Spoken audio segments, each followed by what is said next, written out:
dolan ing pantai Depok Lur, nyawang kahanan kang endah, sesawangan kang endah.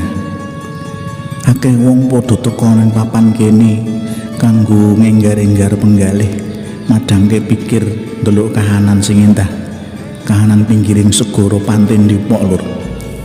Saperangan uga ana wong kang direjeki ning papan kene, dodolan ngupi kebutuhane wong-wong sing padha dolan ning papan kene ya ning pantai Depok kene Lur. Aku kumbang idam sari upama sliramu margi wong manis, aku kan bakal